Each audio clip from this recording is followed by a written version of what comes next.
പ്രിയമുള്ള പ്രേക്ഷകരെ, നാം നിങ്ങളുമായി സംവേദിക്കുന്ന വിഷയം നിങ്ങളുടെ നാളെ എന്ന ജ്യോതിഷ സെഗ്മെൻ്റ് ആകുന്നു. നിങ്ങളുടെ നാളെ 2024 ഡിസംബർ മാസം 13-ാം തീയതി, അതായത് 1200 വൃശ്ചിക മാസം 28-ാം തീയതി ശുക്രവാരം അഥവാ വെള്ളിയാഴ്ച. വെള്ളിയാഴ്ചത്തെ തൃശ്ശൂർ പ്രാദേശിക സൂര്യോദയം കാലത്ത് 6:37 അസ്തമയം വൈകിട്ട് 6:01 നാളത്തെ രാഹുകാലം വെള്ളിയാഴ്ച ഉച്ചയ്ക്ക് 10:30 മുതൽ 12 മണി വരെയുള്ള സമയമാണ്.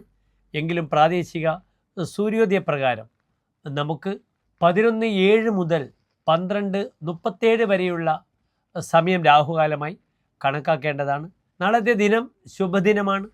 നാളത്തെ നക്ഷത്രം കാർത്തിക നക്ഷത്രമാകുന്നു. കാർത്തിക ശക്തമായ ശൈവമായ സാന്നിധ്യമുള്ള നക്ഷത്രമാകുന്നു. കാർത്തിക, ഉത്രം, ഉത്രാടം ഈ നക്ഷത്രങ്ങളെ ഭരിക്കുന്ന ഗ്രഹം സൂര്യനാകുന്നു. അതിനാൽ ഈ 3 നക്ഷത്രങ്ങളിലും ജനിച്ച വ്യക്തിയുടെ ദശ ആരംഭിക്കുന്നത് സൂര്യദശയിലാണ്. വളരെ പ്രഭാവമുള്ളൊരു നക്ഷത്രമാകുന്നു കാർത്തിക നക്ഷത്രം. പക്ഷേ വാങ്ങാനും കൊടുക്കുവാനും നാം കാർത്തിക നക്ഷത്രം സ്വീകരിക്കാറില്ല. കൃത്രിക, ഭാഗ്യ, മൂലാശ്ച, മകാ, ചിത്രാച്ച, രേവതി ആദാതവ്യം ന ദാതവ്യം ശേഷന്തു വിനശ്യതി. കാർത്തിക ഭാഗ്യം എന്നാൽ ഉത്രം, മൂലം, മകം, ചിത്ര, രേവതി ഈ 6 നക്ഷത്രങ്ങൾ വാങ്ങുവാനും കൊടുക്കുവാനും സാമ്പത്തികമായ വിഷയത്തിലൊന്നും വാങ്ങൽ കൊടുക്കൽ കർമ്മങ്ങൾക്ക് അനുവദനീയമായ നക്ഷത്രങ്ങളല്ല.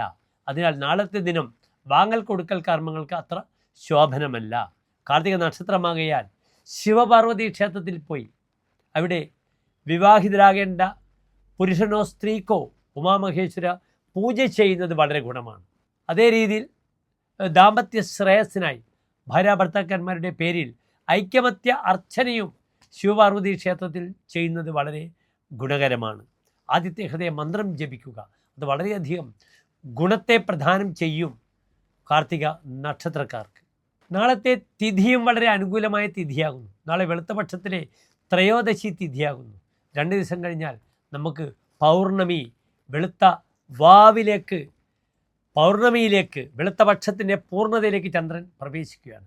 നാളത്തെ സാമ്പത്തിക വിഷയം ഒഴിച്ചുള്ള ശുഭകാര്യങ്ങൾക്കായി നിങ്ങൾക്ക് കാലത്ത് 9 മുതൽ 9:30 വരെയുള്ള സമയവും ആഫ്റ്റർനൂൺ 2:15 മുതൽ 4 വരെയുള്ള സമയവും ശുഭകാര്യങ്ങൾക്കായി വിനിയോഗിക്കാം.